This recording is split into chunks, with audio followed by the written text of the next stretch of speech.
أعوذ بالله السميع العليم من الشيطان الرجيم بسم الله الرحمن الرحيم والصلاة والسلام على أشرف المرسلين سيدنا محمد وعلى آله وصحبه أجمعين ونعوذ بالله من شرور أنفسنا ومن سيئات أعمالنا من يهدي الله فهو المهتد ومن يضلل فلن تجد له وليا مرشدا ونشهد أن لا إله إلا الله وحده لا شريك له ونشهد أن محمدا عبده ورسوله السلام عليكم ورحمة الله وبركاته.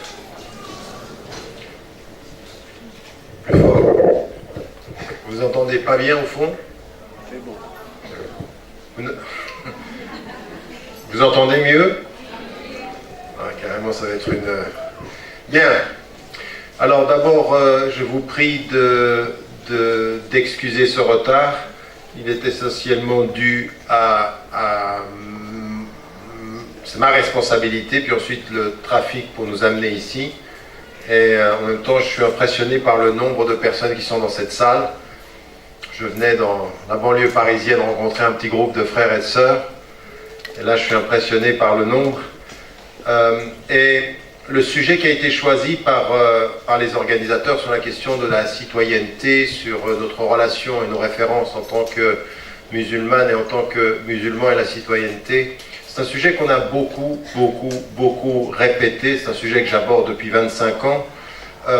Et pourtant, c'est un sujet qu'il faut répéter. Je pense qu'il y a, non pas simplement parce que les élections municipales approchent et qu'il y a la question de l'élection, la question de la participation, la question du vote est importante, mais c'est plus fondamentalement une chose par laquelle il faut commencer. Si vous observez ce qui est en train de se passer en France aujourd'hui, c'était déjà le cas il y a 30 ans, 40 ans, 2 générations, 50 ans. Et maintenant, c'est quelque chose qui est encore présent, mais qui malheureusement est en train de prendre une tournure assez négative. Vous le savez, quand on parle d'un sujet, il faut connaître les fondamentaux de ce sujet, mais il faut connaître le contexte dans lequel ce sujet va s'inscrire. C'est-à-dire, commencer par exemple une intervention sur la citoyenneté, les principes et tout ceci, c'est joli, mais je vais faire l'inverse aujourd'hui. Je vais parler du contexte dans lequel vous, en tant que Français, vous vous situez, pour mettre en évidence ensuite quelle est la pertinence des fondamentaux de la citoyenneté par rapport à nos références également, pour ce qui nous concerne, notre conception de l'être humain. Parce qu'il ne s'agit pas simplement d'être un citoyen, il s'agit d'être un citoyen qui a compris et qui a assimilé et qui a déterminé ce qu'il a ou ce qu'elle a comme conception de l'être humain sur la Terre. À quoi vous servez ici? À quoi vous servez sur la Terre avant d'être au service de la France? C'est-à-dire quelle conception vous avez de la vie et de la vie que vous allez mener là. Pour pouvoir aborder ces questions-là, premier élément, quel est le contexte?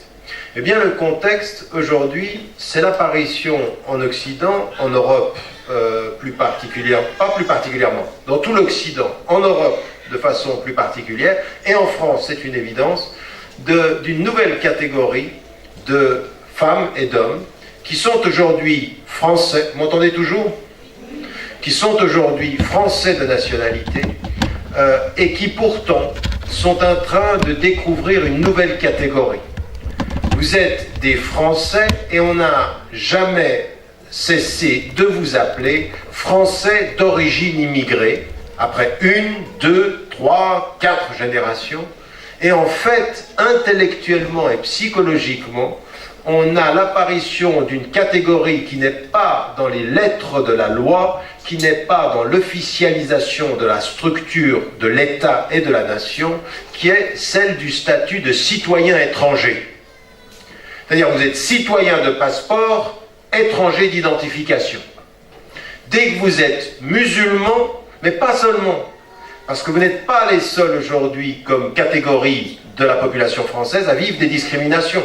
Vous avez aujourd'hui des gens qui sont de passage, je veux dire les gens des voyages, les Roms, mais également les catégorisations raciales, comme on les appelait, le fait d'être noir, ou le fait d'être arabe, ou le fait d'être perçu comme étranger.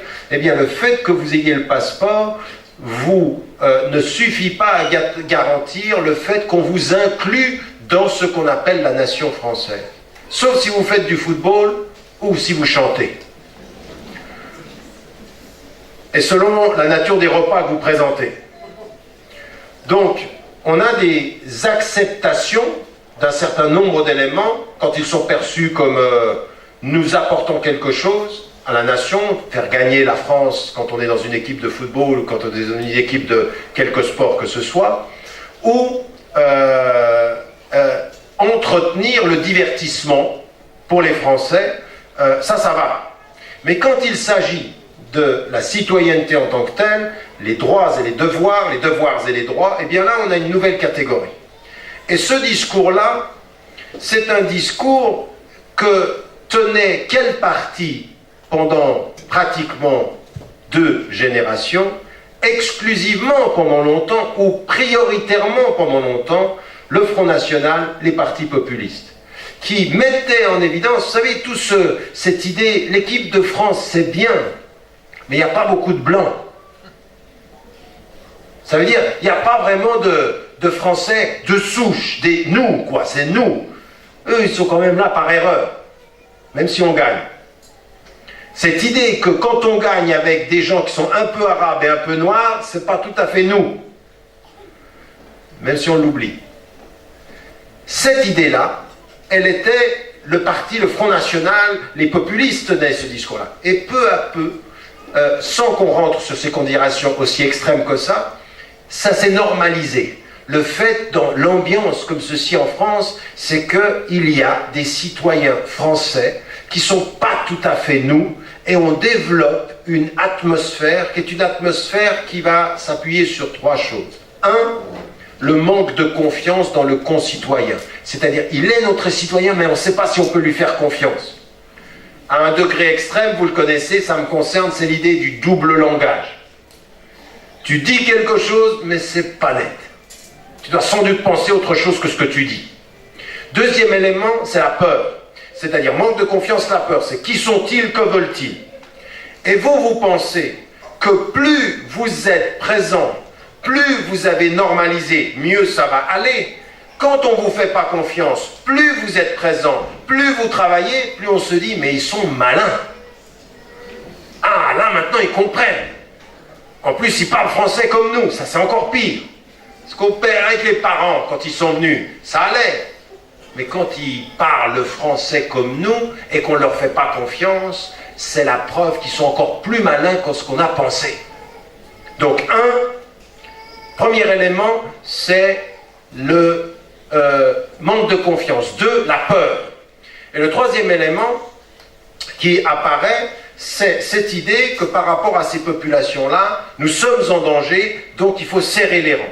Cette idée aujourd'hui qui dit, nous l'avons dit depuis 30 ans, nous n'avons aucun problème avec la laïcité française, mais quand le concitoyen, on ne lui fait pas confiance, quand sa présence fait peur, la laïcité va devenir la protection. Et on va réduire les libertés dans la laïcité parce que eux vont en profiter. Ce qui hier était la liberté de tous, il faut qu'elle soit la liberté de tous, mais quand même pas complètement pour eux. On va restreindre le cadre. Vous êtes aujourd'hui dans une normalisation de ce discours, et ça va des partis de gauche.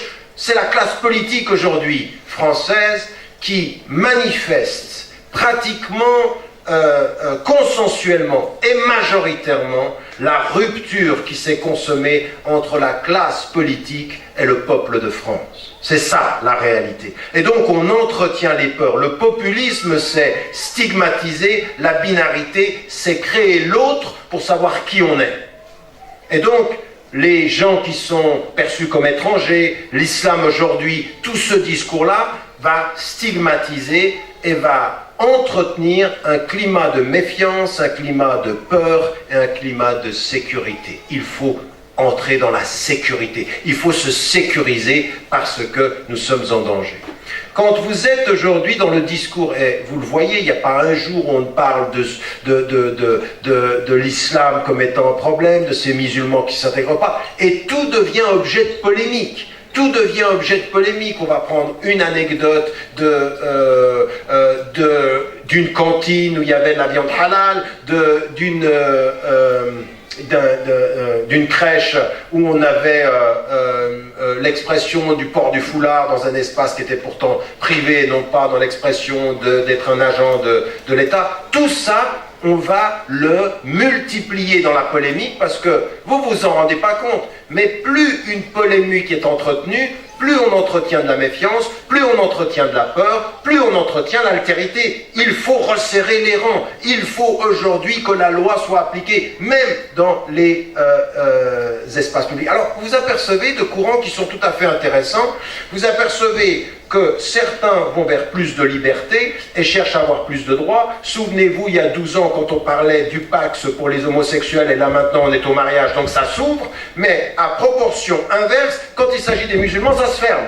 C'est-à-dire, d'abord, c'est pas d'agent de l'État qui représente une religion, donc quand vous êtes professeur, vous ne pouvez pas avoir un signe religieux, puis maintenant, c'est dans une crèche de droit privé, on veut l'imposer en disant « Ah, mais il travaille avec les enfants ». Oui, mais c'est du droit privé. Alors, ce qui était pour le public devient pour le privé, et donc maintenant, on veut grignoter avec des attitudes qui sont liberticides. Moins de liberté parce qu'il faut qu'ils sachent quand même que la laïcité, ça s'applique partout. Et vous apercevez, il dit, mais attendez, le Conseil constitutionnel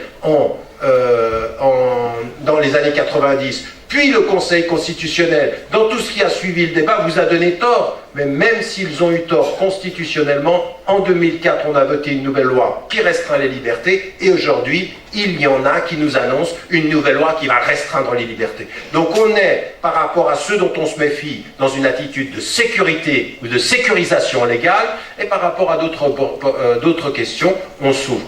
Quand vous êtes dans ceci, quand vous voyez cela, vous avez deux solutions.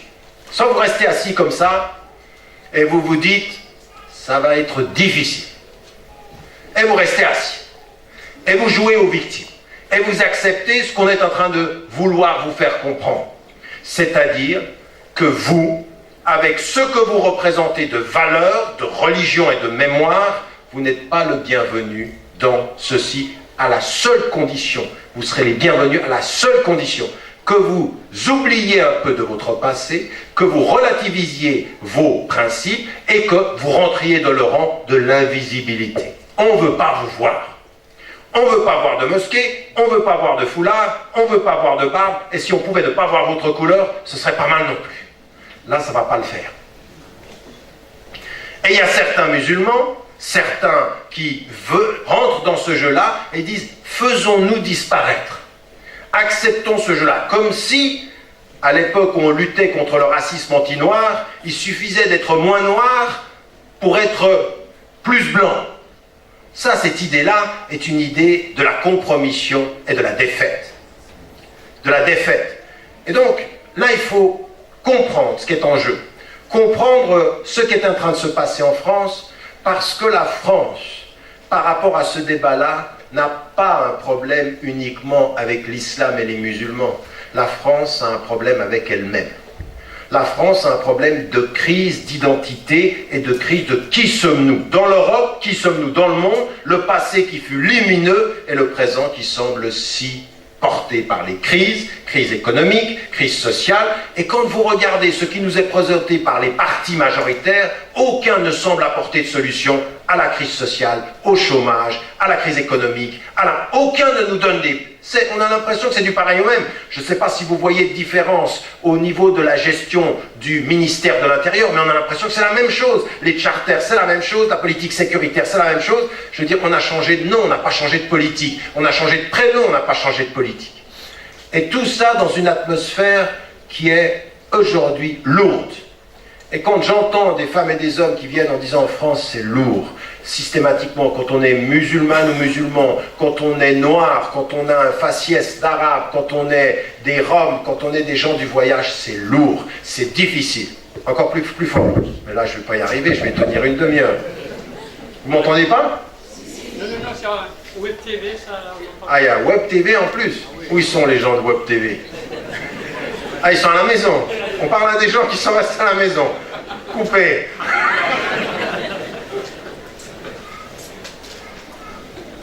Moi, je fais la même chose la prochaine fois. Je vous parle depuis chez moi. Inch'Allah. Donc, qu'est-ce que je disais? L'atmosphère, elle est lourde. Et donc, nous maintenant, la première des choses, qui est votre responsabilité quand on va parler d'islam et de citoyenneté. Je vais vous dire une chose. Dans la compréhension de notre religion, il y a la compréhension de l'être humain. Et l'islam, mais d'ailleurs comme le judaïsme et le christianisme, mais l'islam insiste fondamentalement sur cet élément-là. Quand on dit la ilaha illallah, quand on dit il n'est de Dieu que Dieu, et qu'on comprend la conception de l'homme, ce qui nous est demandé, toi qui es un homme, toi qui es une femme, quand tu comprends ta relation au divin, tu dois d'abord faire un travail de libération. Tu dois te libérer. Et de quoi tu dois te libérer? De ton propre ego. C'est-à-dire tu dois faire un travail sur toi-même pour ne pas être enfermé dans ton ego égoïste. C'est-à-dire le centre de toi-même, c'est toi. Tu dois sortir. Tu dois apprendre une dimension qui est fondamentale, c'est que naturellement tu es égocentré. Spirituellement, tu es dans la générosité. Tu sors de l'ego et tu donnes. D'ailleurs, tout le début de l'islam vient avec cet élément-là. Celui qui se rapproche de Dieu se rapproche des pauvres. Pourquoi? Parce que celui qui se rapproche de celui qui donne, il est parmi les hommes celui qui donne. Il donne. Non, vous ne donnez pas de la dignité aux pauvres. Qu'est-ce que ça veut dire, la dignité aux pauvres? Ça revient à l'autre verset qui dit qu'est-ce que c'est, la dignité? Ça vient d'où, la dignité? C'est que tu saches, toi, devant Dieu, que tu as une dignité. Et la deuxième des choses, c'est que tu luttes contre ton ego pour que tu reconnaisses à ceux qui, dans la société, n'ont pas de dignité, que leur dignité impose que tu sois debout pour eux. Ça, c'est pas naturel. On n'est pas assis pour se dire, c'est vrai, c'est une bonne idée. Non, c'est pas une bonne idée. C'est quelque chose dans la langue arabe qui veut dire djihad, c'est-à-dire le travail de résistance à ses propres enfermements. Se libérer de soi, se libérer de son égocentrisme, de son égoïsme, de sa petite vie fermée sur soi pour la dignité parmi les êtres humains. Dire la ilaha illallah, c'est ça que ça veut dire. C'est un travail de libération. C'est un travail de responsabilisation. Parce que c'est quoi cette libération? C'est sortir de l'ego qui t'étouffe pour devenir la conscience qui te fait agir, de devenir un sujet. C'est-à-dire que tu as une conscience, que tu deviens mukallaf. Mukallaf, c'est-à-dire travaille, fais ce que tu as à faire. Tu ne pourras pas aller chez ton père, tu ne pourras même pas aller chez ta mère, tu ne pourras même pas aller chez ton fils. Devant Dieu, tu seras responsable de tout ce que tu es et de tout ce que tu as fait. Tu n'as pas de circonstances atténuantes avec ta conscience. Tu peux en avoir sur le plan social, mais avec ta conscience, tu n'en as pas. Il n'y a pas de circonstances atténuantes avec ta conscience. Dès que tu es un être de raison, eh bien tu es responsable. Mais ce que nous dit notre religion en termes de foi, c'est libère-toi. Et vous savez ce que ça veut dire libère-toi? C'est de reconnaître sa liberté fondamentale qui fait la responsabilité. C'est parce que nous sommes libres que nous sommes responsables. Quand par exemple Ibn Kathir et d'autres commentateurs du Coran, au début du Coran, nous disent, vous savez pourquoi les anges se prosternent dans le Coran devant Adam, Bani Adam, les descendants d'Adam? Pourquoi il y a cette dignité? Pour deux raisons. La première des raisons, c'est parce que il lui a appris tous les noms, le savoir. Et la deuxième des choses, c'est que la liberté. Connaissance et liberté. Eh bien moi, ce que je suis en train de vous dire, c'est que vous êtes en France. Et que quand vous avez compris cette conception de l'homme dans nos racines islamiques, quand vous êtes en France, vous regardez. Et ce que vous devez faire, la première des choses, c'est avoir la connaissance de là où vous êtes. C'est pour ça que j'ai commencé en vous disant, regardez ce qui se passe en France. C'est pesant et on veut vous mettre dans une espèce de certains politiques ont envie de vous mettre dans une attitude de réaction, de crainte, de peur. La peur qui habite certains, ils aimeraient qu'elle vous habite. La méfiance, ils aimeraient qu'elle vous habite. La sécurité, la conscience comme ça, d'être un tout petit peu enfermé. Parce que vous savez, ici, là, dans cette salle, vous êtes bien, vous dites c'est bien, samedi après-midi, masha'Allah, on est des musulmans, le frère, il va nous donner un petit coup de... Non, moi, je sers à ça, hein, un petit coup de... il y en a qui prennent des pilules, il y en a d'autres qui viennent à des conférences. Un petit coup d'énergie. Mais c'est pas ça le problème. Le problème, c'est que la vraie position qu'il faut avoir, c'est une position de liberté qui est assumée, de libération et d'affirmer ce que l'on est et ce pourquoi l'on vit. Ce que l'on trouve dans notre spiritualité, maintenant vous la traduisez de l'humanité à la citoyenneté. Et vous vous dites, en conscience, je ne vais pas tomber dans le piège de ce qu'ils ont envie de faire de moi. Je ne suis pas l'objet de ce qu'on décide pour moi. J'ai compris en tant que Français, et je suis résident dans ce pays, et je suis citoyen dans ce pays, que la première attitude, c'est de me libérer de ce qu'on m'impose. Là où on aimerait que j'aie peur, il faut que je sois serein. Là où on aimerait que je n'ai pas confiance, il faut que j'aie confiance, que je sois confiant avec mes possibilités, mon potentiel et mon avenir. Et là où l'on veut que je sois tout le temps en sécurité, il faut que je fasse preuve de courage. Donc la première attitude de vôtre, avant même de dire j'ai un papier, je vais aller voter, c'est vraiment de se dire non. Aujourd'hui, vous êtes dans ce pays et la France ne se fera pas sans vous. Il y a des gens qui pensent la France sans vous. Il faut que vous soyez français et que la France sache que l'avenir ce sera avec vous. On ne pense pas la France sans ses citoyens. Et à tous les politiques qui sont devenus des politiques professionnels, ils ne sont jamais sortis du cadre de la politique. Ils parlent pour vous et la majorité d'entre eux, ils ne vous connaissent plus. Ils ne connaissent plus le peuple de France. Ils ne connaissent pas la France. Donc là, ce qui doit être leur premier acte citoyen, qui doit être le vôtre, c'est sortir de cette attitude de la victime. Ils ne nous aiment pas. Et puis il faut qu'on montre qu'on est gentil. Vous savez, on a un gros problème, on a un vrai complexe, nous. On est en train de chercher les gens qui vont être gentils avec nous. Et quand ils sont gentils avec nous, ils disent, est-ce qu'il est devenu musulman?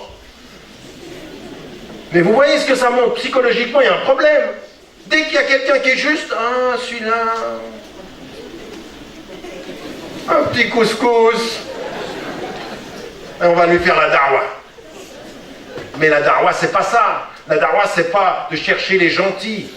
Aujourd'hui, vous avez dans ce pays des femmes et des hommes qui ne sont pas de confession musulmane. Certains sont chrétiens, certains sont juifs, certains sont athées, certains sont agnostiques, et ils comprennent très bien ce qui se passe dans ce pays.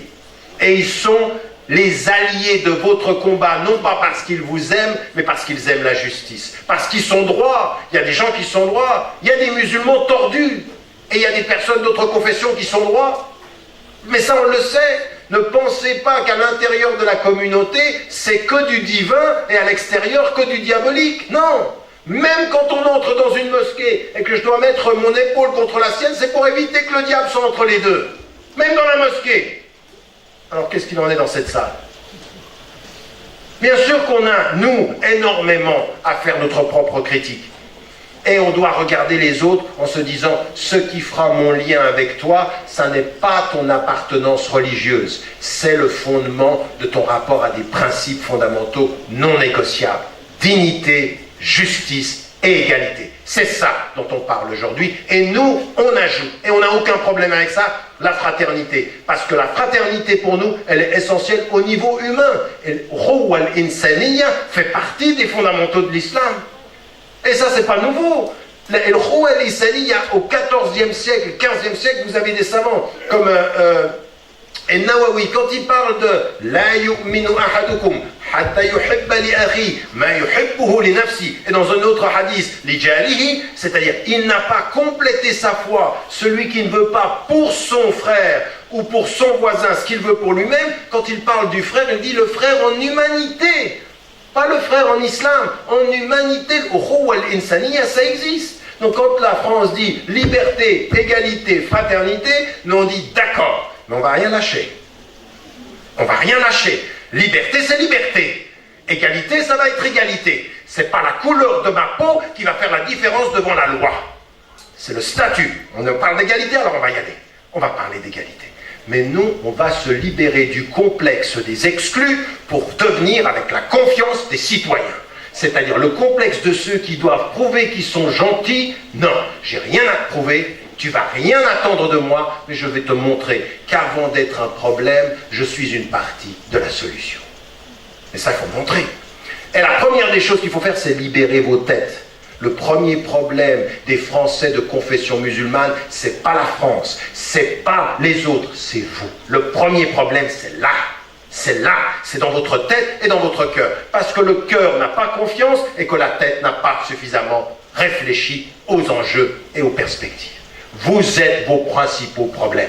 Vous êtes le premier de votre problème. Quand quelqu'un vient vers moi et dit j'ai un problème avec la France, eh bien c'est toi le problème. C'est dans ta tête le problème. De la même façon que les gens qui viennent vers moi et qui disent vous les Français, vous devriez vous intégrer. Je dis non, mais on n'a aucun problème nous avec l'intégration. C'est votre tête qui ne nous a pas intégrés. Parce que c'est souvent ça, c'est la tête de celui qui regarde.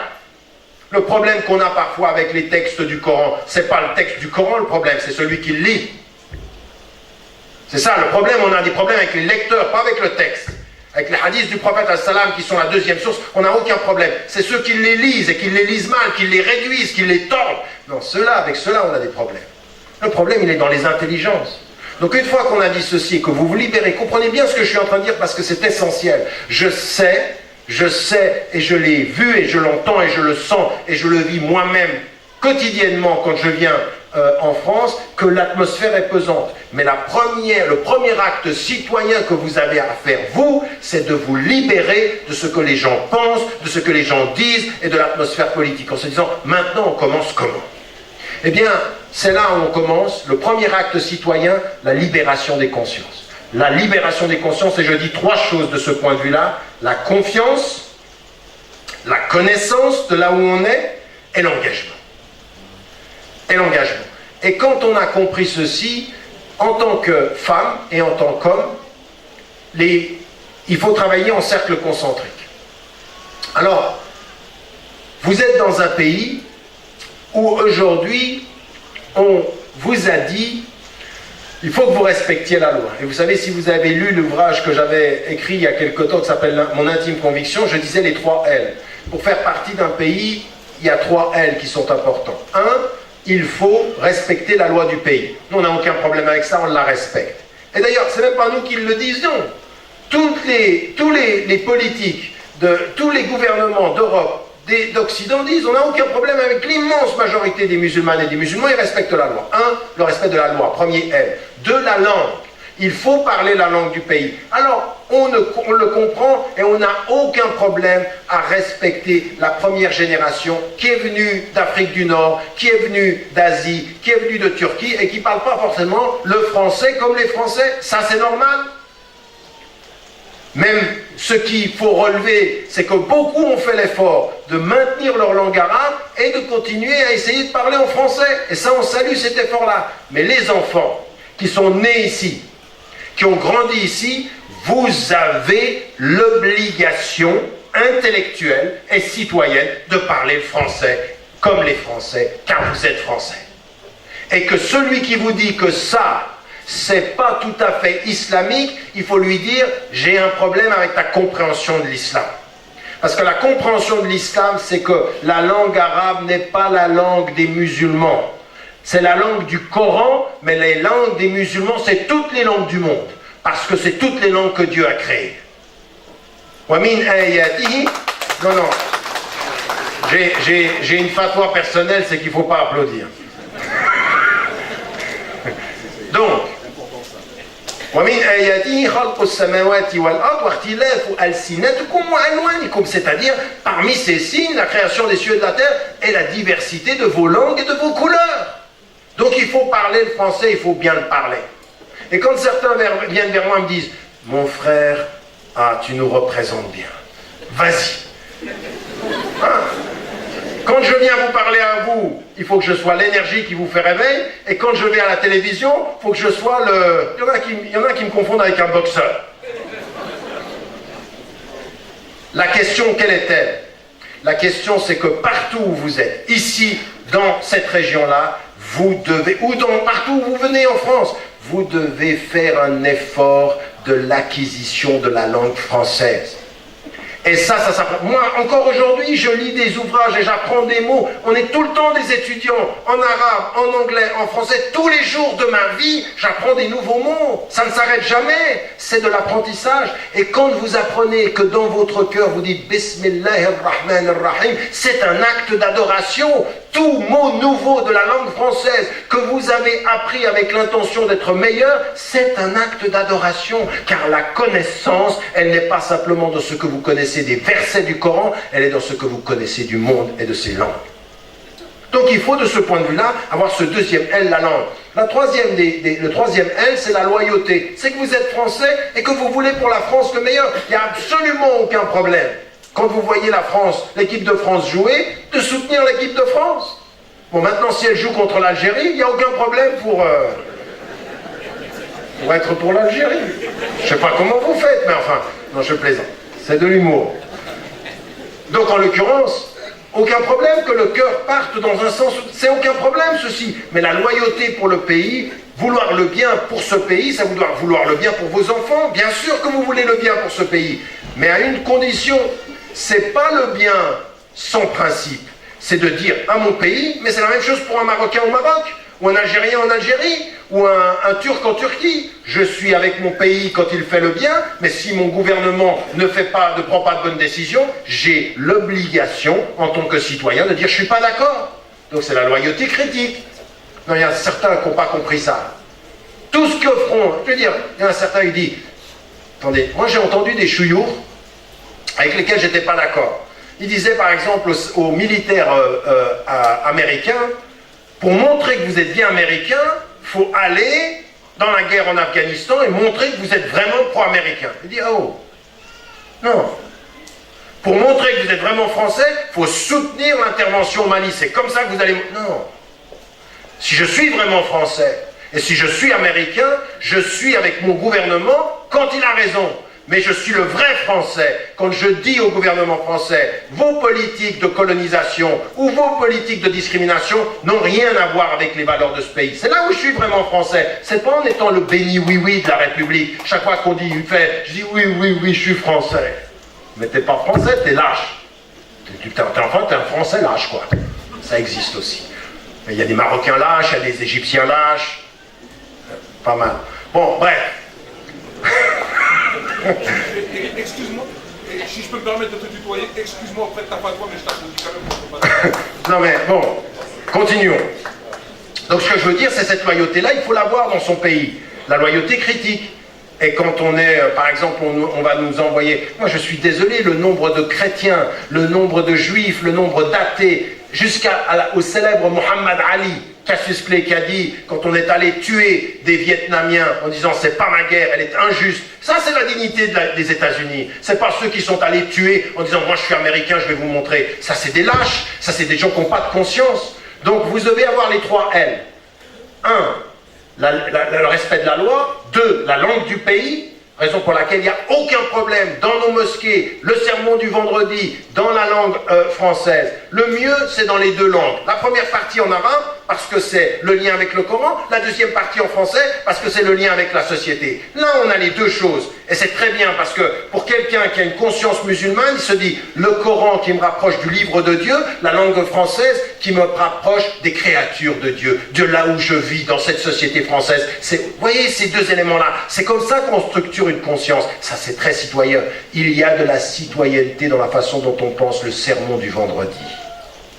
Il y a de la citoyenneté dans le fait de comprendre qu'il y a une spiritualité, mais en même temps, il y a un lien avec l'environnement. On est quelque part ici. On est quelque part dans ce pays. On parle cette langue. Et puis ensuite, la loyauté. Une fois qu'on a dit ceci, il faut ensuite, comme citoyen, comprendre qu'il faut aller plus loin. Parce que ça suffit pas. Après, vous voyez que dans l'atmosphère, on vous questionne. Est-ce que vous êtes vraiment français? Qu'est-ce que vous voulez? Est-ce que vous n'êtes pas en train de nous coloniser? C'est là où le plus important, c'est d'affirmer sa présence en mettant les priorités là où elles doivent être. Les priorités, elles sont celles-ci. La citoyenneté, en fait, elle est mal comprise par les citoyens eux-mêmes. Pour beaucoup de Français, dont vous, la citoyenneté est perçue comme un corps de droit. J'ai ces droits. J'ai le droit à la liberté de conscience, ça c'est vrai, de liberté de culte, c'est vrai. Le droit à la liberté de penser, à la liberté d'expression, à la liberté de me mouvoir, tout ça c'est vrai. Mais il y a une chose qui est très importante, c'est que la citoyenneté, ça commence par des responsabilités. Nous avons des responsabilités vis-à-vis de la collectivité. Et quand on est citoyen ici, Là, le grand problème que j'ai avec beaucoup de citoyens de confession musulmane, c'est qu'ils ne sont citoyens que quand on parle de l'islam, que quand on parle d'eux. Ils ne sont pas citoyens quand on parle des affaires sociales ou des affaires de l'école. La citoyenneté, ça commence par se libérer de ce qu'on veut faire de vous. Qu'est-ce qu'on veut faire de vous? On veut vous mettre dans la marge. Vous, en tant que musulmans, vous êtes des citoyens français, oui, mais musulmans. Et on vous met dans la marge, dans un box comme ça, marqué musulman. C'est ce qui se passe. Vous avez pu remarquer, moi, chaque fois que j'interviens quelque part dans un débat public, quand j'interviens à la télévision, vous savez que dans les universités en France, le pays des droits de l'homme, je suis en train de faire ça à l'envers, le pays des droits de l'homme, je ne peux pas du tout entrer, c'est le seul pays du monde dans lequel je ne peux pas entrer dans une université maintenant, et on me dit tout le temps la liberté d'expression. Tu parles, c'est tout à fait relatif, mais vous voyez bien que la loi, elle dit que j'ai le droit. Le politique ne me donne pas ce droit, parce qu'on joue avec la loi, on fait des pressions, on joue par derrière, dans une politique qui est malsaine. Eh bien, ce que je voulais vous dire, par exemple, dans votre rapport à cette société, et dans la façon dont vous devez vous inscrire dans cette société-là, ce qui m'arrive, par exemple, souvent, quand je suis invité dans un débat, et souvent, quand un citoyen français de confession musulmane est invité dans un débat, c'est un débat sur quoi en général? C'est un débat sur l'islam. Toi, tu es musulman, tu vas parler que de ça. Il y a un problème avec une crèche, il y a un problème avec ça. Musulman parle de l'islam. Mais un citoyen français, il doit être capable de parler de tout. Un jour, il y a un des animateurs, je l'ai dit et je le répète pour que vous compreniez bien notre propre psychologie, parce que nous tombons dans le piège. Il y a un animateur de télévision, il m'appelle et il me dit « Tariq, j'aimerais que tu viennes à une émission et on ne va pas parler d'islam. Tu vas donner ton opinion sur d'autres sujets. » Et je suis allé. Et on a commencé à parler de Nantes, de l'agriculture et tout ça. Et je reçois, moi, des messages sur mon site de musulmans qui disent « Mais qu'est-ce que tu es allé faire dans cette émission ?» C'est-à-dire que les musulmans eux-mêmes tombent dans le piège. T'es musulman, tu nous parles que de ça. J'écris un livre qui s'appelle « L'autre en nous ». Il y en a un qui vient, il lit un peu le livre et dit « Mais c'est pas tout à fait islamique, ça. » Parce que pour être islamique, il faut qu'il y ait le titre islamique, la signature islamique, tu parles d'islam, un ou deux versets. Ah là, masha'Allah. Ça c'est... Mais t'as un problème. T'as un vrai problème dans ta tête. Tu ne comprends pas que les principes islamiques, on n'y met pas tout le temps l'étiquette islamique. C'est un principe de justice, c'est nous. Notre universalité, elle n'est pas de mettre des étiquettes partout où on va. Islamique, sourire halal. C'est halal. Ça, c'est une pensée de complexer, ça. C'est pas une pensée de gens qui sont bien avec eux-mêmes. Ils ont tellement peur. Ils disent, mais islamique là. Parle que d'islam. Non. Vous devez être des citoyens qui parlez de tout ce qui concerne la France. Ça veut dire, vous devez être capable de parler de la politique scolaire, de la politique sociale, de la politique urbaine, de la crise économique, de tous ces sujets, mais comme français, et ce que vous y apportez, c'est votre éthique à vous. Vous n'êtes pas obligé de tout le temps dire, je suis musulman, je pense ça. Ben pense avant de nous dire que tu es musulman.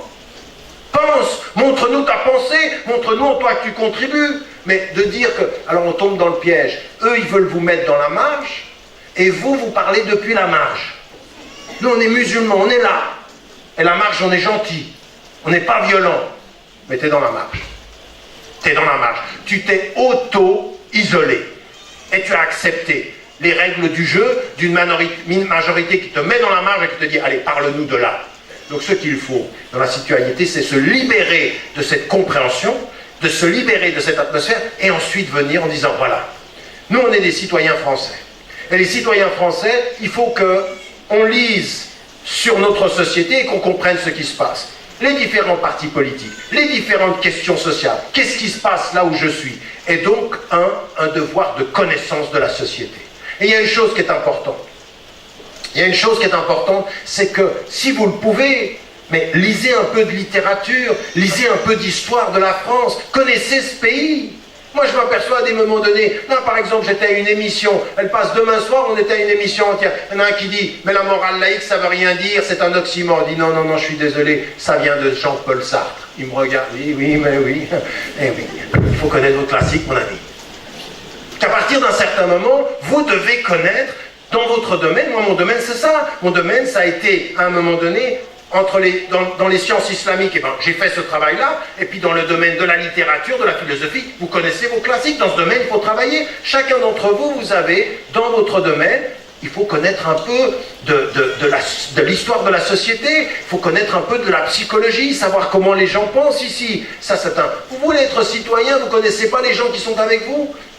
Vous avez simplement envie de savoir qui sont les gentils. Mais on s'en fiche de ça. C'est qui sont les honnêtes. Et quand vous voulez savoir qui est honnête, eh bien vous devez prendre le temps de connaître, de prendre le temps de lire, de vous informer. En France, il y a deux France. Vous savez, dans la Deuxième Guerre mondiale, on appelle les deux France. La France des résistants et la France des collaborateurs. Il y a des Français qui ont été des collaborateurs, qui ont été des lâches et des menteurs. Et puis il y a des Français qui ont été des résistants. Parmi les Français qui ont été résistants, est-ce que vous savez que la mosquée de Paris a délivré des certificats de conversion à des juifs français qui allaient se faire exterminer et déporter? Ils les ont protégés. Les Français musulmans pendant la Deuxième Guerre mondiale ont fait des certificats pour protéger des juifs. Ceux qui viennent aujourd'hui nous dire tout le temps, vous êtes antisémites. Non, nous on est critiques par rapport à l'État d'Israël, mais jamais on ne permettra que l'antisémitisme soit accepté par l'islam, parce que l'islam, ou par les musulmans, parce que l'islam dit que l'antisémitisme, que tous les racismes, ça n'est pas acceptable. Et qu'on a des imams qui ont, pour préserver la vie, falsifié des conversions, parce qu'ils connaissent le principe islamique, que la vie a prééminence sur la mort. Donc on le protège. Rendez compte? Ça, qui vous le dit? Qui vous parle de ce côté de l'histoire de France? Eh bien, il y a eu dans la France des gens qui étaient comme ça. Et puis, il y a eu des Français de confession musulmane qui ont collaboré avec les nazis. C'est vrai aussi. Donc, on est de ce point de vue-là, il faut connaître. Donc, la connaissance est le premier acte citoyen. La connaissance du pays. Et ensuite, ce que vous avez à faire, là où vous êtes, avec votre dignité, avec vos principes. Ne pensez pas que votre distinction, elle est uniquement dans les apparences. Oui, vous avez le droit de porter le foulard. Oui, vous avez le droit de porter des barbes. Oui, vous avez le droit d'être musulman visible par la tenue vestimentaire. Et ça, vous ne pourrez pas faire autrement, vous serez visible. Mais vous devez ajouter à cette visibilité naturelle une visibilité éthique, une visibilité de principe. C'est-à-dire, non, ce n'est pas simplement mon foulard qui compte. Non, ce n'est pas simplement mon attitude et mon vêtement qui comptent. Ce qui va compter, c'est la qualité éthique de mon engagement social. C'est-à-dire, j'ai compris que j'ai des devoirs ici. Et les devoirs, c'est la connaissance et ensuite l'engagement. Et dans le nouveau nous, le manifeste pour un nouveau nous que j'avais lancé il y a quelques années, je disais, il faut des mouvements nationaux des mouvements nationaux d'initiative locale. C'est-à-dire sur son plan local. Et ça veut dire quoi? Ça veut dire qu'à un moment donné, eh bien, on va s'engager dans la solidarité. Pas dans la solidarité d'abord. D'abord, on va s'engager dans la justice sociale. On va s'engager dans l'éducation. L'éducation est très importante. Il faut s'engager dans les systèmes, à l'école, parmi les parents d'élèves, avec les enseignants. Partout où l'on peut avoir une présence sociale, il faut être présent. Mais pas comme des gens qui sont en train de montrer qu'ils sont gentils. Non, vous êtes des agents de réconciliation de la France avec ses valeurs. La France appelle à l'égalité, soyez des citoyens prônant l'égalité. La France appelle à la liberté, soyez des citoyens qui appellent à la liberté. La France appelle à la fraternité, soyez des êtres de fraternité humaine. Mais c'est ça, il n'y en a aucune contradiction dans ce que je viens de vous dire avec aucun des principes de votre foi. Au contraire, sur ces éléments-là, il est plus facile d'être musulman et en cohérence avec sa citoyenneté que dans beaucoup de pays majoritairement musulmans. C'est la réalité de notre époque, ça. Donc vous êtes dans un pays qui vous donne la possibilité de dire, voilà, avec ta citoyenneté, montre-nous de quoi tu es capable. 1, je suis dans l'exercice de plus de connaissances. 2, je m'engage localement dans la justice, dans le travail dans les écoles, dans la solidarité humaine. Il faut que je sois présent. Laissez les gens parler, ils vous disent ce que vous voulez, mais parlez, on s'en fiche. Nous, on travaille. On n'a pas de temps à perdre sur vos controverses, et puis la viande halal, et puis, mais donnez-nous du poisson, ça passe. On n'a pas de temps à perdre avec ça. Vous voulez pas qu'on aille à la piscine, on n'ira pas. Mais là où vous allez nous voir, c'est dans la justice, c'est dans la solidarité, c'est dans la dignité, c'est dans la compréhension de la citoyenneté réelle. Et la citoyenneté réelle, c'est pas de rester assis en disant j'ai des droits, c'est d'être debout en montrant qu'on a des obligations sociales. Voilà ce que ça doit être votre compréhension. Et c'est là où vous devez... Maintenant, vous allez avoir des gens qui ont bien compris. Sur le plan national, il y a toutes les controverses. Vous savez, les gens qui vous disent l'intégration, ça marche pas. C'est pas vrai. C'est fini. Moi, je vous parle même maintenant de la post-intégration. On a dépassé ça. Il faut qu'on arrête même de parler. Celui qui vient Ce qui vient de vous dire, oh, t'es intégré, dis de quoi tu parles. Mais c'est fini ça. C'était il y a 50 ans. Il y a 50 ans, t'étais un progressiste, maintenant t'es un réactionnaire. Donc on n'accepte plus ce mot-là. Le mot là maintenant on l'a dépassé. Maintenant on est dans l'époque de la contribution. Ce qu'on apporte avec notre citoyenneté. Et là c'est là où vous devez vous poser la question. Qu'est-ce que vous apportez dans ce pays? Vous en tant que citoyen, vous êtes... Quelle valeur ajoutée avez-vous? Pas simplement la visibilité de votre foulard. Ou la visibilité... Oui, ou la visibilité de... Pas la visibilité simplement de votre foulard ou de tenue vestimentaire ou des mosquées. La visibilité de votre présence en tant qu'agent de contribution. Vous devez être des agents. Ne cherchez... Vous savez les gens, vous savez pourquoi ça les énerve parfois, la façon dont je peux être dans certains débats? C'est que moi je ne suis pas pour la confrontation. Alors eux ils la cherchent, ils provoquent une confrontation là où je ne suis pas du tout dans la confrontation. Mais nous on n'est pas des êtres de confrontation. Efshus salam, on est des pacificateurs, on est des agents de réconciliation. Vous avez oublié la justice, on veut la rappeler. Vous avez parfois oublié, et même à nous-mêmes, on voit des gens de la justice, même dans notre communauté. Moi, ceux avec lesquels je suis le plus dur, c'est parmi les musulmans. Quand je dis il y a du racisme entre les musulmans, quand je dis il y a une grande division chiite, sunnite, ça devient un drame parmi les musulmans. On est dans une situation grave de ce point de vue-là. Notre façon d'être, toi t'es musulman, moi je suis plus musulman, les littéralistes qui sont en train de dire à ceux-là, tu portes le foulard, alors t'es une bonne musulmane, tu le portes pas, auzubillah. Mais qu'est-ce que tu sais de ça? Depuis quand il est dit quelque part dans le Coran que dès que t'as le foulard, tu rentres au paradis? Ça se saurait ça! C'est pas ça qui fait « Inna akramakum indallahi atqakum ». Le foulard est une obligation, mais il n'est pas la condition suffisante d'entrer au paradis, comme le fait de prier. Il y en a certains d'entre nous qui seront le jour du jugement dernier, leurs prières ne voudront pas plus le fait que d'avoir fait bouger leur corps, parce que le cœur n'y est pas. La prière n'est pas une condition définitive d'entrer, d'avoir réussi. On le sait tous, parce que sinon ça se saurait. Je prie 5 fois par jour, mais je sais à des moments donnés comment je suis loin, comment des fois je suis en contradiction. La prière, normalement, ça devrait nous éloigner du mal, et pourtant on le fait encore, entre deux prières. Il y a certains jeunes, ils font la Isha le samedi soir, et le soir, il y en a, je ne sais pas comment ils font. Entre le Isha du samedi soir et le Fajr du samedi soir, ils sont en boîte. C'est-à-dire, entre deux halal, on va peut-être un petit peu de haram. Il y en a même qui vous posent la question, est-ce que je peux faire les darwas dans la boîte de nuit? Je dis, bien, il faut qu'on parle. Non, il y en a vraiment, on doit leur dire, attends, assieds-toi, il y a quelque chose qui n'a pas été clairement compris là. Mais bref, ce que je veux vous dire par rapport à ça, c'est qu'il faut qu'on ait cette présence-là. Et localement, vous devez avoir cette présence-là. Et je termine en vous disant la chose suivante. Maintenant, se respecter, c'est se libérer de ce que les gens veulent faire de nous pour que nous fassions ce que nous avons à faire de nous-mêmes. Être des êtres humains libres, être des citoyens responsables, et en respectant la loi, en connaissant la langue, en étant loyal au pays, nous engager à montrer que la France se fait avec nous, que nous sommes des agents de contribution dans la France et de pacification. Ça, il faut que vous le montriez, pas avec des discours. Vous pouvez, vous savez, ce genre de rencontres que je fais là, vous pouvez faire 100, 200, 1000, 2000 conférences comme celle-ci, ça ne change rien. Ce qui change les mentalités, c'est ce que vous faites tous les jours de votre vie. C'est comment vous êtes au travail, c'est comment vous êtes à l'école, comment vous êtes sur le lieu de travail, sur les lieux d'enseignement, partout, c'est ça qui change. Et que les gens, ils vous regardent et se disent, oh là là, c'est intéressant. Que vous puissiez, vous savez, c'est halal d'inviter quelqu'un à manger, de discuter. Il y a des choses, vous faites des fois en un repas plus que moi je ferai en 10 conférences. Parce que dans la conférence, tout ce que je dis, les gens étaient écoutés dire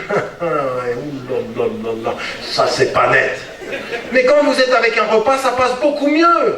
Mais c'est quoi? Qu'est-ce qu'on cherche avec le repas? N'invitez pas les gens en disant je fais de la darwa, je veux qu'ils deviennent musulmans. Non, je veux dire que c'est qu'on se connaisse, que l'ita'arafu. L'ita'arafu, c'est la connaissance mutuelle. Connaissez vos voisins, laissez-les vous connaître et faites en sorte que là où vous êtes, vous rayonnez. Nourun, c'est de la lumière. Yamshubi, on marche. C'est ça qu'on répond dans la société. Et qu'est-ce que c'est nous? C'est un agent de chaleur. La chaleur. La chaleur, c'est le bien-être. C'est être bien ensemble avec les gens. Donc ça, il faut qu'on s'engage. Et il y a 3 choses que je voulais dire. La première, c'est qu'il faut le faire avec sérénité et avec confiance. Et ça va être très long. Et vous allez trouver des gens qui vont peut-être vous insulter, qui vont peut-être vous rejeter, mais ne regardez, souvenez-vous toujours de la parole du prophète qui disait, dans la difficulté, regardez toujours ceux qui ont plus que vous. Et dans la qualité, regardez toujours ceux qui ont plus que vous. Ceux qui sont dans la difficulté, quand vous voyez, pensez toujours à ceux qui, je ne sais pas, à des moments donnés, quand on vit en France, on se dit c'est dur, puis après vous pensez à ce qui se passe dans d'autres pays du monde, dit, alhamdoulilah. Au moins, toi tu peux continuer à m'insulter, mais je sais qu'en France, il y en a d'autres qui entendent. Et quand on voit les choses que l'on fait, il y en a qui font encore. Donc il faut être serein, il faut s'ouvrir, il faut communiquer avec les gens, parler avec les gens. Ouvrez votre cœur et ouvrez votre porte. Laissez les gens frapper à la porte de votre cœur. Laissez-les frapper à la porte de leur cœur. Et frapper à la porte de leur cœur au sens de la vie ensemble. Ça, c'est un premier élément. Deuxième des choses que je voulais vous dire, respectez-vous. Vous ne serez pas respecté par vos concitoyens si vous ne vous respectez pas. Et qu'est-ce que ça veut dire, se respecter? Se respecter, c'est pas être arrogant. C'est pas être suffisant. Se respecter, c'est de dire, vous savez, si vous allez sur Twitter, vous allez voir que de temps en temps, j'envoie, c'est pas moi qui m'en occupe directement, mais de temps en temps, j'envoie moi des petits mots. J'ai dit, celui d'hier, je mettais une chose en évidence. La pudeur intellectuelle, c'est l'humilité quant à ce que je ne sais pas, et la pudeur intellectuelle, c'est l'humilité quant à ce que je sais, plutôt. La pudeur intellectuelle, qu'est-ce que c'est? C'est avoir une espèce de pudeur, c'est être ferme sur ses principes, mais être pudique, pas d'arrogance. La tamshi fil ardi maraha. Ça, c'est ce. Luqman, il dit à son fils, ne marche pas sur la terre avec arrogance. De l'humilité, sois doux. Sois doux, sois dans l'échange, sois dans la compréhension. Ne parle avec les gens des autres traditions que de la meilleure des façons. Dans ce moment-là, il nous dit la meilleure des façons. Il faut avoir se respecter, c'est affirmer ses principes. Non, ça je fais pas, je finis tout de suite. Ça je fais pas, ça je bois pas, ça je mange pas. Là, je ne vais pas, mais avec de la douceur. Toi, tu le fais, moi, je ne le fais pas. De la distinction et se respecter. Se respecter, mais le problème de beaucoup d'entre les citoyens, parce qu'il y a trop de pression, on réagit à la pression et on devient agressif. Non. Quand le monde vous pousse à l'agressivité, la force, c'est de garder son calme. La force, le mu'min al-shadid, c'est-à-dire le mu'min al-qawi, c'est-à-dire c'est le musulman qui est fort, il est meilleur que le musulman qui est faible. Mais c'est quoi la force ici? C'est quand on vous pousse à l'agressivité, vous êtes dans le calme. Souvenez-vous toujours de cette situation où les gens de son propre peuple, ils insultent le prophète et Abu Bakr al-Siddiq, il est assis à côté. Et à un moment donné, il n'en peut plus. Même Abu Bakr al-Siddiq qui est tout doux, qui est tout gentil, à un moment donné, il n'en peut plus. C'est pas possible d'insulter comme ça le prophète. Et il répond. Et le prophète, il se lève et il part. Et il lui dit, mais tu es fâché contre moi? Il dit, quand tu te taisais, les anges répondaient à notre place. Le calme, ne réponds pas. Mais quand tu as répondu, le diable s'est installé. Et il n'appartient pas à un prophète, le prophète de rester là où le diable vient. L'agressivité, il y a quelque chose de malsain dans l'agressivité. L'agressivité, c'est le langage de l'émotion. Le calme est le langage de la spiritualité, du calme. Donc on se respecte en restant calme. Et la troisième des choses, faites attention. Vous êtes devenus une force dans ce pays que vous êtes les premiers à ignorer. Vous savez, les gens font des calculs.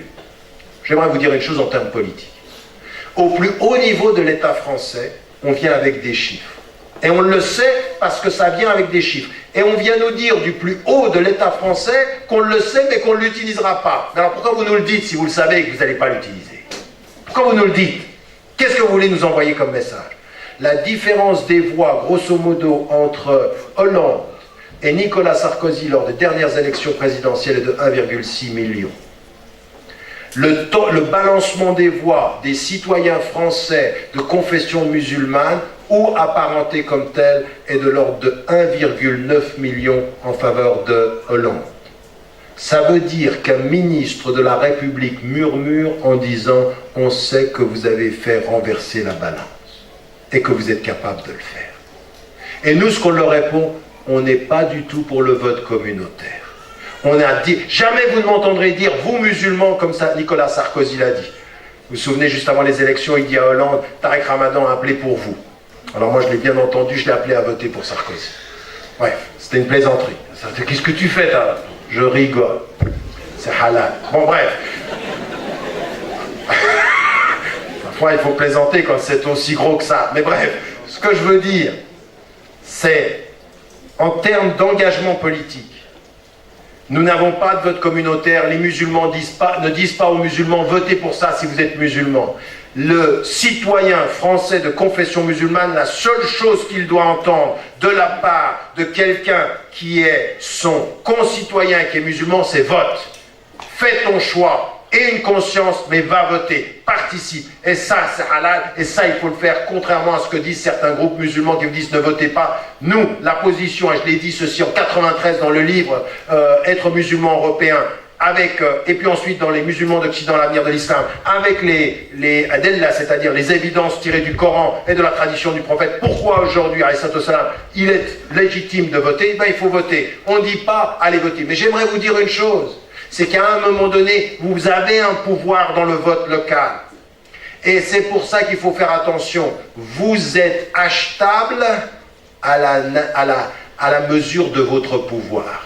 Vous allez voir des maires, vous allez voir des responsables politiques qui vont oublier les principes de la laïcité juste avant les élections, qui vont venir essayer de vous acheter.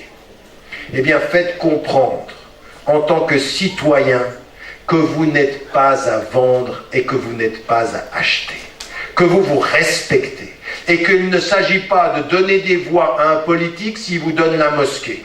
La mosquée, on s'en occupe. Toi, tu vas t'occuper de la politique. Tu es bon et tu réponds à 3 critères. 1, tu es compétent. 2, tu es intègre. 3, tu ne viens pas nous voir juste avant les élections. Oui, on n'est pas des gens qu'on vient voir 2 mois avant les élections, 6 mois avant les élections. Non, tu viens nous voir tout le temps. Tu es au service de la communauté des hommes. Tu es au service de la société. Tu ne nous utilises pas chaque fois qu'il y a les élections. 1, tu as la compétence. 2, tu as l'intégrité. 3, tu sers le peuple. Attends, tu auras nos voix. La mosquée, on s'en occupe. Toi, occupe-toi de la société. Et si ça, tu le fais, eh bien on sera avec celui qui fera ce travail-là. Nous avons des principes, nous ne sommes pas à vendre. Nous ne sommes pas à vendre et ne laissez personne acheter votre dignité, parce que si on achète votre dignité, c'est que votre dignité n'a pas beaucoup de valeur.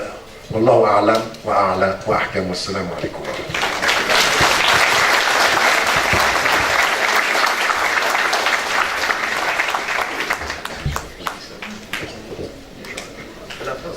Ah d'accord, ok. Salam alaikum wa rahmatullah.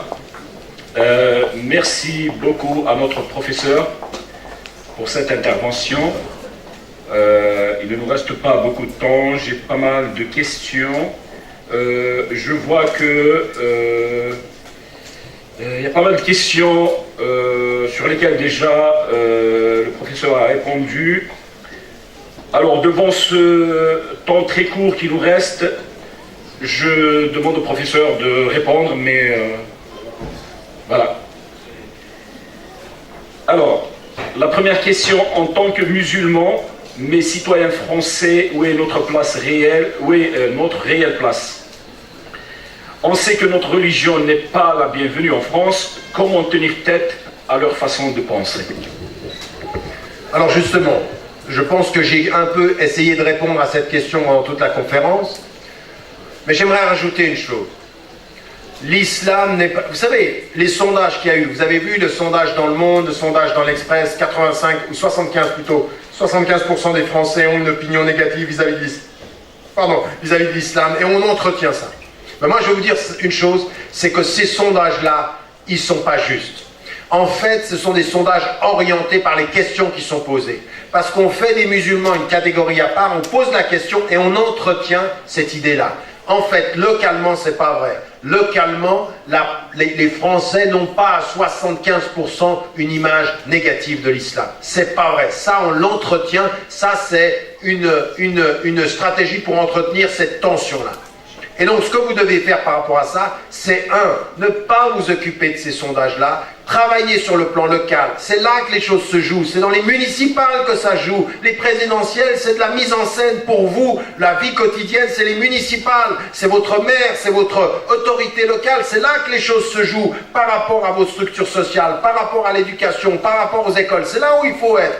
Et la deuxième des choses que j'aimerais vous dire, quand les gens n'arrêtent pas de parler de l'islam, vous, citoyens français, ne parlez pas que de l'islam. Ne soyez pas présents que quand on parle d'islam. Soyez capables de parler d'autre chose. C'est ça, vous allez... J'ai dit en 93 une formule que je répète. Il faut normaliser la présence de l'islam sans la banaliser. Normaliser, ça veut dire quoi? On est là, on est chez nous et on vit. On ne la banalise pas. Comment? En montrant qu'on a une contribution, qu'on apporte quelque chose par les réflexions, par les échanges, par l'engagement solidaire, de justice. Voilà ce qu'on doit faire. Et pas simplement quand on parle de l'islam. Où est-ce que vous êtes dans l'école? Où est-ce que vous êtes dans le chômage? Est-ce qu'il y en a d'entre vous qui ont fait des entreprises qui seraient au niveau local et qui puissent donner du travail à des gens? Est-ce qu'il y en a qui travaillent dans les écoles? Est-ce qu'il y en a qui font ce travail-là? Autre chose que tout le temps être... Arrêtez de vous plaindre. Je sais qu'il y a des victimes dans cette salle, mais à un moment donné, la décision c'est de dire ça suffit. Maintenant on va s'engager, maintenant on va faire notre travail. Pas tout le temps en s'enfermant dans l'islam, mais en s'ouvrant dans les principes, Inch'Allah.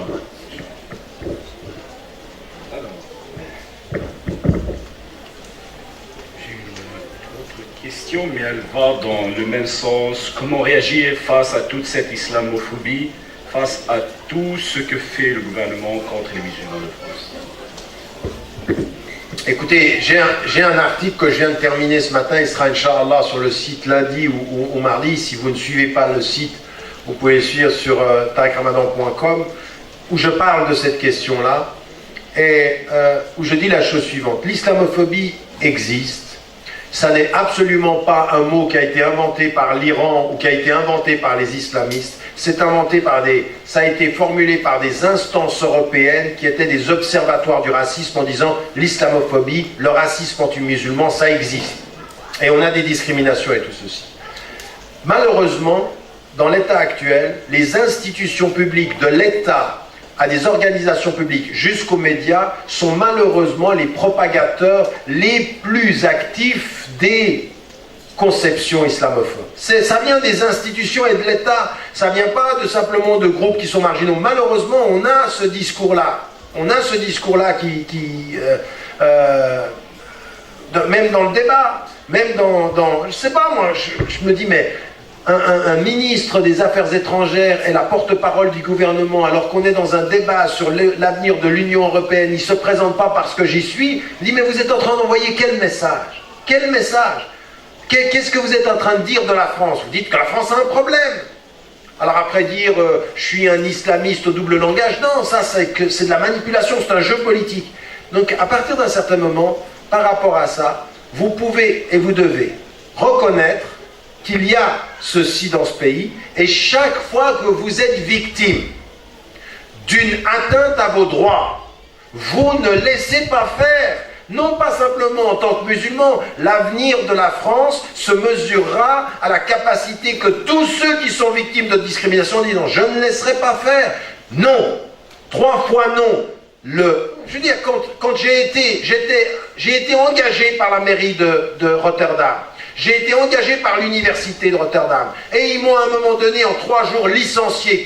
Vous savez ce que ça veut dire en termes académiques, être licencié d'un poste de professeur à l'université, c'est très grave. Et d'être licencié en travaillant à la municipalité, c'est très grave. Ils m'ont mis à la porte en 3 jours. Évidemment, Caroline Fourès, tous mes amis français, vous l'avez dit, le diable. Mais je dis, je ne me laisserai pas faire.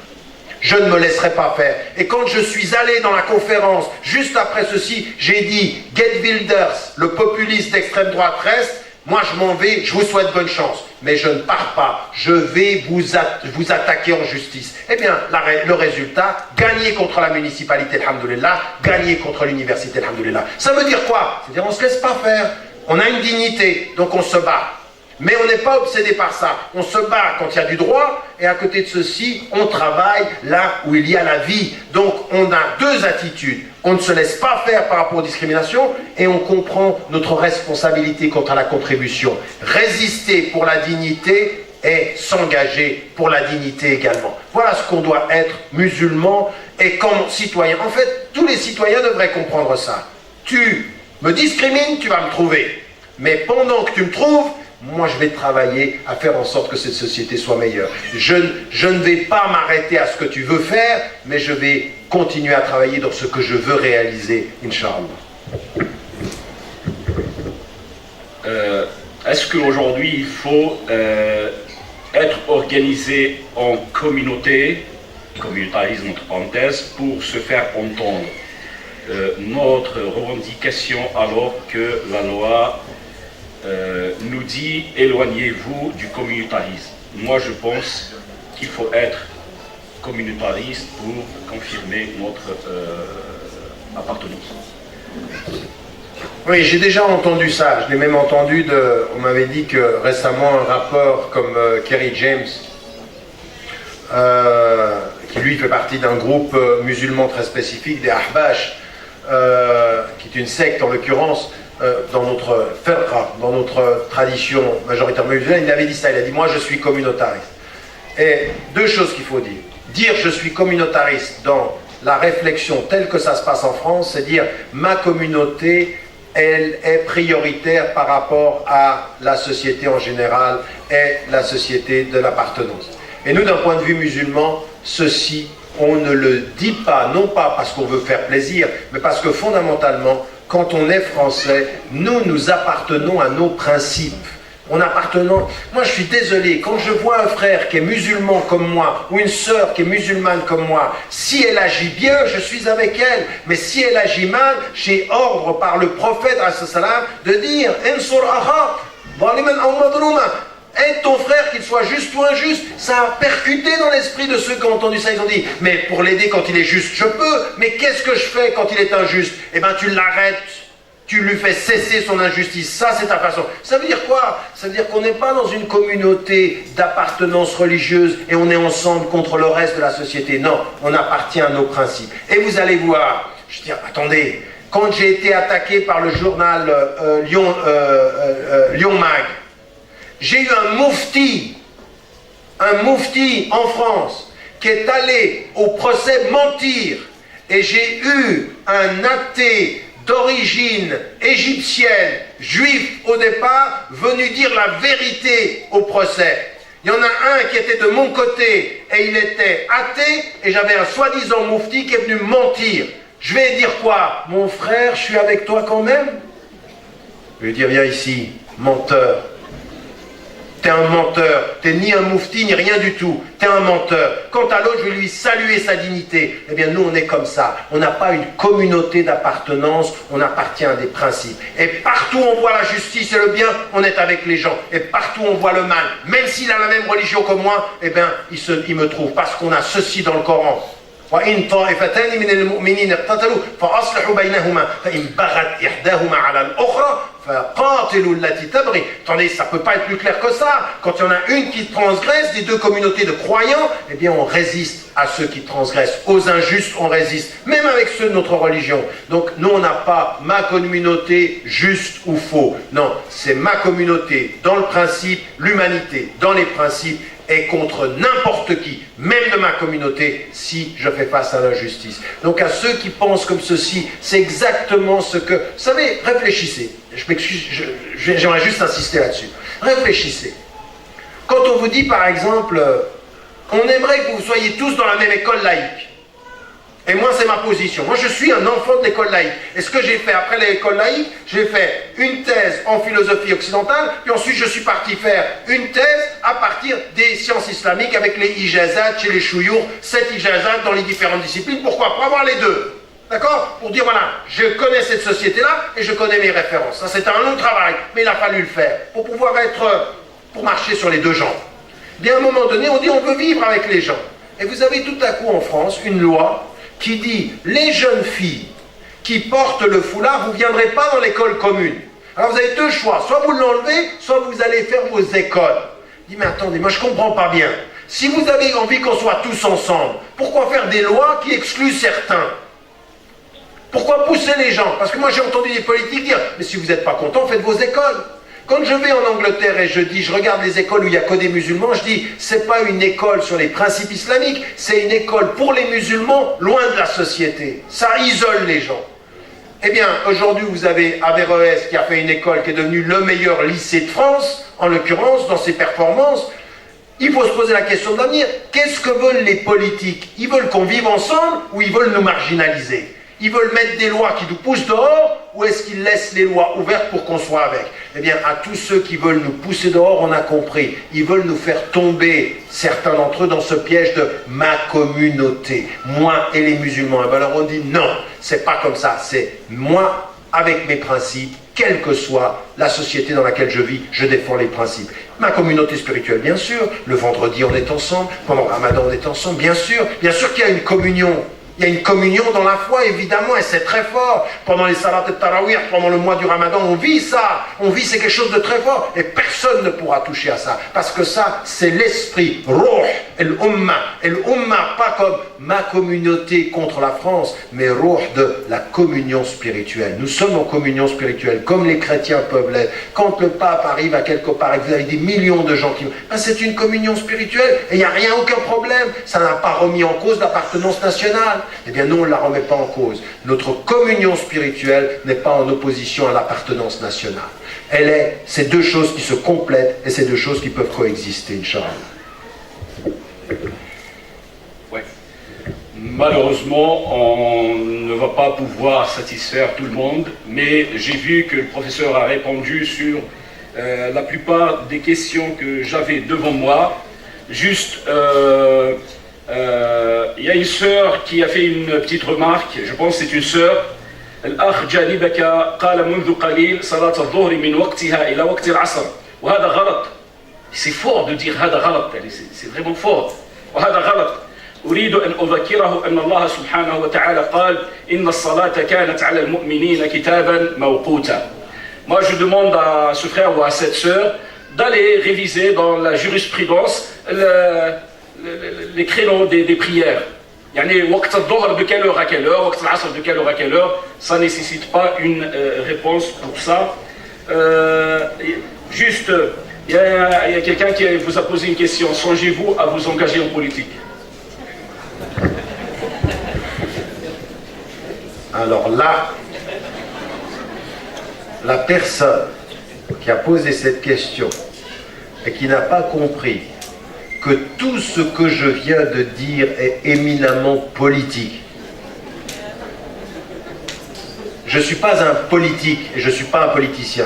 Je ne vais, Inch'Allah, prier pour que Dieu me protège de ça. Jamais je ne vais m'engager pour un poste politique. Je n'ai aucune espérance à entrer dans la classe politique française. D'ailleurs, c'est même pour ça que je n'ai pas pris mon passeport.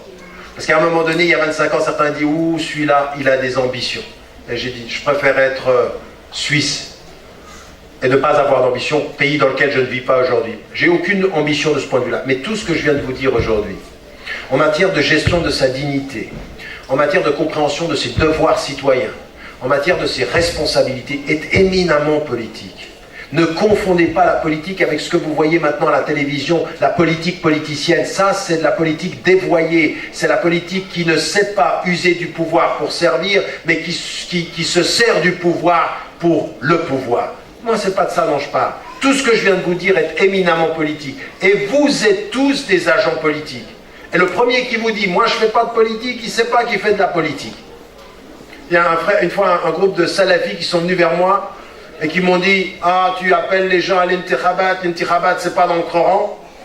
Je dis non, c'est pas dans le Coran, mais la notion de shura et de participation. Enfin, je suis entré dans un débat avec eux, et il me dit, mais nous, ce qu'on comprend, c'est qu'on doit s'éloigner de la politique, et qu'on doit comprendre, c'est-à-dire obéissez à Dieu, obéissez à son prophète, à ceux qui détiennent l'autorité, et ceux qui détiennent l'autorité en Arabie Saoudite, ils détiennent l'autorité, et on ne fait pas de politique. Je dis, mais, je dis, mais attendez, tout ce que vous venez me dire, c'est une position politique. Dire que vous ne faites pas de politique, c'est de la politique, en me disant que vous soutenez la situation maintenant avec les régimes qui sont en place. Donc ne me dites pas que vous ne faites pas de politique. Pensez que vous ne faites pas de politique, c'est une position de politique, parfois inconsciente, parfois de démission. Donc engagez-vous de ce point de vue-là.